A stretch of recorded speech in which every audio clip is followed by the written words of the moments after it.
2차원 배열 이름의 포인트형에 대해서 살펴보도록 하겠습니다. 자, 배열의 이름하고 배열의 이름과 더하기 연산자를 이용해서 한번 표현을 해보도록 할게요. 그래서 2차원 배열의 이름 역시 주소값을 저장을 하고 있기 때문에 이거 이름의 더하기 연산을 이용하여 배열 요소들의 주소값과 저장된 값을 확인해 볼 수 있게 돼요. 자, 근데 저장된 값을 확인해 보는 거는 나중에 좀 뒤에 절로 미루도록 하고, 이 배열 요소의 주소값들을 한번 어떻게 변화되는지 살펴보는 거하고, 근데 차이점도 존재를 한대요. 배열의 이름으로 사용할 때와 그 다음에 더하기 연산자를 사용했을 때의 좀 차이점, 이것들을 먼저 한번 확인을 하고, 그리고 배열 이름의 포인트형으로 살펴보도록 할게요. 좀 전에 봤던 것처럼 2차원 배열을 준비해 놓고, 자, 그리고서 이제 여기서 배열의 이름의 주소값을 출력을 했어요. 그래서 이 위치, 시작 위치의 주소값이 지금 FEC8이라고 이제 약속을 해 놓고 살펴보도록 할게요. 자, 그 다음 그러면 ARR2D의 0번, ARR2D의 1, ARR2D의 2 이렇게 하면 이 이름이 이게 되는 거죠. 이거는 누구? 이 위치의 주소값을 나타낸다 라고 얘기를 했고, 그리고 이거는 누구? 영역이 이 1차원 배열, 1차원 배열의 0번 방에 있는 1차원 배열의 이거에 대한 영역을 얘기를 한다라고 했어요.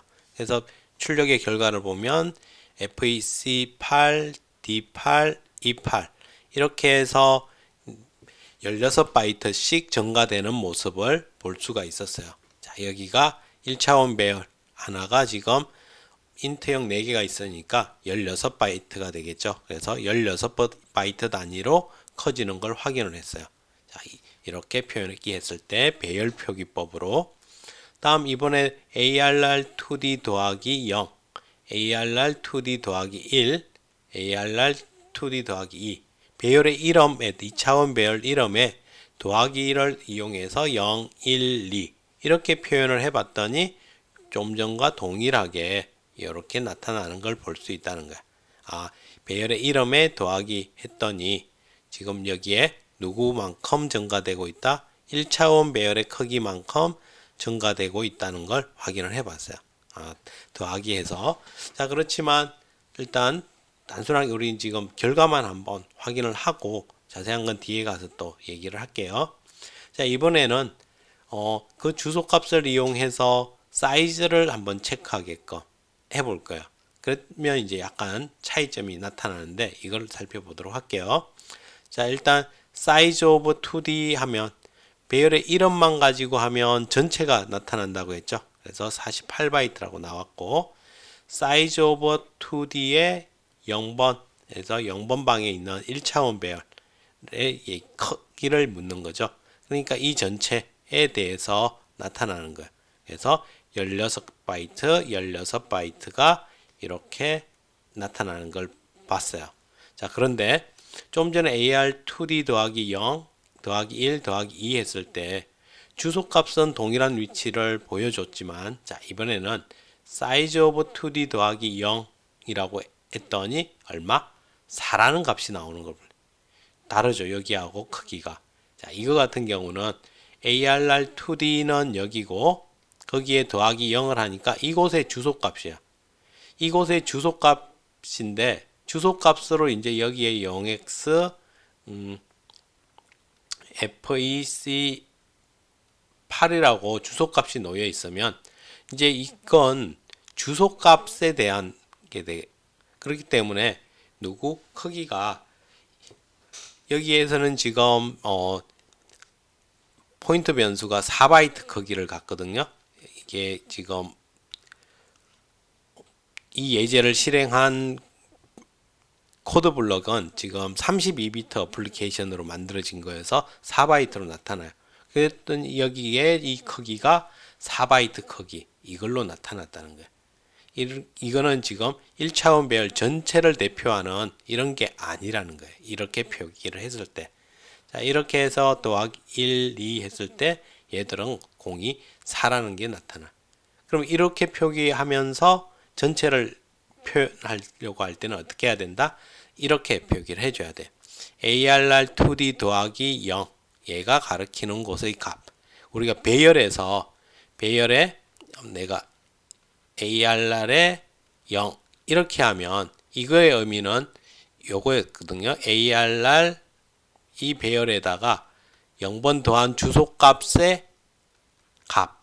이 대괄호 연산에 하는 역할이 이 값만큼 주소값에 더해주고 그곳의 값을 읽게끔 하는 이거와 같은 표현이었단 말이에요. 그래서 우리도 이와 같이 표현을 해주면 그러면 동일하게 16바이트라고 표현되는 걸 확인을 해 볼 수 있어요. 이런 차이점. 주소값은 이렇게 더해주면 그만큼 증가된 걸 봤는데 그 차이점이 이와 같이 있다더라 정도 이해를 해놓고 그러면 이제 다음으로 넘어가 볼게요. 자, 이번에는 배열의 이름에 또 다시 더하기 연산을 해보면서 하는데 서로 다른 이제 크기가 다른 2차원 배열을 가지고서 사용을 해볼 거예요. 그래서 크기가 다른 2차원 배열 이름에다가 더하기 연산 또는 빼기 연산도 해볼 수 있을 건데 이렇게 했을 때 어떤 변화가 일어나는지 한번 살펴보고 그리고 이걸 기반으로 2차원 배열 이름의 포인트형을 한번 결정을 지어 보도록 할게요. 그래서 여기에 자 ARR1은 3행 4열짜리 조금 전 우리 앞 예제에서 했던 거와 같은 이와 같은 배열이 될 거예요. 이와 같은 배열이 될 거고 ARR2는 4행 3열의 배열이에요. 4행 3열. 그래서 이와 같은 배열이 될 거라는 거예요. 자, 이와 같이 이제 준비를 해놓고 나서 ARR1의 주소값을 확인을 했더니 여기 이 시작 번지의 주소값 FED0였어요. FED0. 그리고 여기에 이제 ARR1 더하기 0, ARR1 더하기 1, 2 이렇게 해서 표현을 했더니 이제 D0, E0, F0 이건 앞에서도 우리 봤었죠. 이와 같이 해서 이것들의 크기 16바이트씩이 이제 증가돼 나가는 형태로 볼 수 있어요. D0, E0, F0. 자, 그러면 이번엔 ARR2 4행 3열짜리 배열에서 살펴볼까요? 그래서 시작 번지 주소값은 FEA0에서 시작을 했어요. 자, 그리고 여기도 더하기 0, 더하기 1, 더하기 2, 더하기 3까지 해서 표현을 이렇게 출력을 해보면 자, A0 그 다음에 FEAC 몇 바이트? 12바이트 차이가 나는 걸 볼 수 있어요.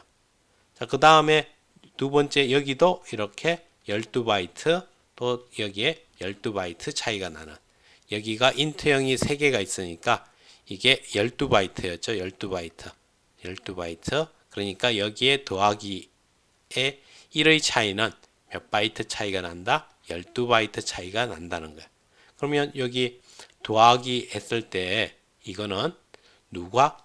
1차원 배열의 크기 1차원 배열의 크기 이걸 기준으로 변화가 돼 간다는 걸 볼 수 있겠죠. 자, 이 사실까지 이제 우리가 살펴봤어요. 자, 그러면 이제 이걸 이용해서 살펴보면 2차원 배열 이름의 포인트형은 앞에서 우리가 증가 및 감소 연산을 진행을 하면 연산 결과가 각 행의 첫 번째 요소의 주소값으로 나타나는 걸 볼 수가 있었어요.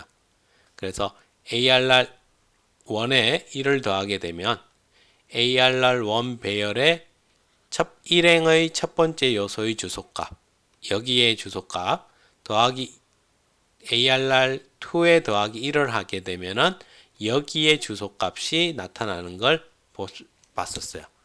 그래서 두 배열에 똑같이 더하기 1이라는 걸 했지만 증가되는 값에는 차이를 가지게 됨을 보게 되겠죠. 이렇게 두 주소값의 차이를 살펴보면 1차원 배열의 크기, 가로 길이에 따라서 증가되는 값이 결정되는 걸 알 수가 있게 됐었어요. 자, 2차원 배열에서 더하기 1을 하면 변화되는 그 차이는 1차원 배열의 크기에 따라서 변화가 되더라. 따라서 2차원 배열 이름의 포인트형은 1차원 배열의 크기, 가로 길이에 따라서 달라지게 된다는 사실을 우리가 결과적으로 알게 됐어. 자, 그러면 이게 이제 2차원 배열 이름을 짓는데 중요한 역할을 하는 거거든요. 자, 그러면 이제 정리를 해보면 2차원 배열 이름의 포인트형은 2차원 배열 이름의 포인트형에는 가리키는 대상에 대한 정보와 그 다음에 배열 이름을 대상으로 값을 더하기 1 또는 마이너스 1을 하게 되면 실제 증가 감소되는 크기의 정보를 가지고 있어야 된다고 했어요. 그러니까 포인트, 우리가 앞에 기본 포인트 했을 때 인트형의 포인트 ptr이라고 이렇게 했다면 이 포인트 변수, 얘는 대상의 주소값만을 가지고 있다고 했죠. 그러면 가서 이제 다루어야 될 정보는 누구다? 여기 앞에 있는 얘는 포인트 변수인데 가리키는 대상은 인트형이기 때문에 이 포인트에다가 이제 얘가 이 포인트 변화의 기준이 된다라고 했었어요. 그거와 동일하게 여기도 이제 더하기 1 빼기 1을 하게 되면 기준이 되는 게 누구였다? 1차원 이제 실제 증가 감소되는 크기 정보였던 거거든요. 그래서 이제 이걸 우리가 중요하게 보는 거예요. 그래서 이것들을 이용해서 2차원 배열 ARR1에서 위의 두 가지 정보를 살펴보면 ARR1이 가리키는 대상은 인트형 변수예요. 가리키는 대상은. 근데 1 증가 감소 시에 얼만큼 차이가 난다? size over int 4만큼의 크기만큼 변하는 포인트형이 되어야 된다는 거야. 대상은 인트형 변수인데 1 증가 감소 시에 이만큼이 변화가 돼야 된다. 그러니까 2차원 배열의 포인트형은 이러한 정보를 담고 있어야 된다는 거야. 그래서 이제 표현을 이렇게 표현하기로 약속되어 있다는 거야. 자, 이와 같이 AR1의 이제 포인트형은 우리가 이런 형태로 표현을 하기로. 그래서 PTR은 포인트 변수다. 포인트 변수. 자, 그런데 가리키는 이제 대상이 누구? 인트형을 대상으로 하고 1 증가 감소 시에는 누구? 인트형이 4개만큼 변한다라는 이런 의미를 갖는 포인트 변수가 된다는 거예요. 그래서 여기를 이제 구분해서 먼저 해보면, 자, 이렇게 가로를 꼭 쳐야 돼요. 가로 없으면은 이거는 다른 의미가 되겠죠. 누가 되겠어요? 포인트 배열이 돼버릴 거예요. 그렇지만 이제 이거는 배열 포인트거든요. 배열의 이제 배열 포인트를 만들 때에서 포인트형, 포인트 변수를 만드는 게 되기 때문에 이와 같이 꼭 가로를 씌워줘야 돼. 가로를. 그리고서 자, 얘 PTR은 포인트 변수다라는 걸 의미하고, 자, 그리고 앞에 INT는 인트형 변수를 가리키는 포인트인데 뒤에 있는 대가로 속에 4는 PTR을 대상으로 더하기 1 연산을 하면 size of int 곱하기 4만큼 증가하는 그런 포인트입니다 라고 알려준다는 거예요. 이와 같이 해서 이제 우리가 포인트 변수를 만들면 이와 같은 형태로 이제 진행이 될 거니까 이와 맞는 2차원 배열을 가리키게끔 할 수가 있게 된다는 거죠. 이와 같이 해서 2차원 배열 이름의 포인트형이라는 걸 우리가 이제 살펴봤어요. 그럼 이제 이걸 이용해서 옆에 있는 얘는 앞에 있는 이거 ARR2 같은 경우는 어떻게 되겠어요? 지금 만약에 이와 같은 배열을 가리킨다고 하면 이 배열의 포인트형은 자, 얘도 PTR2라고 포인트 변수야 라고 할 수 있겠죠. 그리고 그 안에는 인트형의 값이 있는데 일씩 증가 감소 연산을 할 때마다 몇 개씩 누구 인트형 이거만큼 변화가 일어나가면 되겠죠. 하나, 둘, 세 개. 정수형 값 3개 크기만큼 변화가 되라 라고 이렇게 잡아주면 된다는 거예요. 그럼 이제 이걸 이용해서 사용하는 거는 이제 다음 절에서 확인을 해 보도록 할게요. 자, 이렇게 해서 2차원 배열 이름의 포인트형에 대해서 살펴봤습니다. 수고하셨습니다.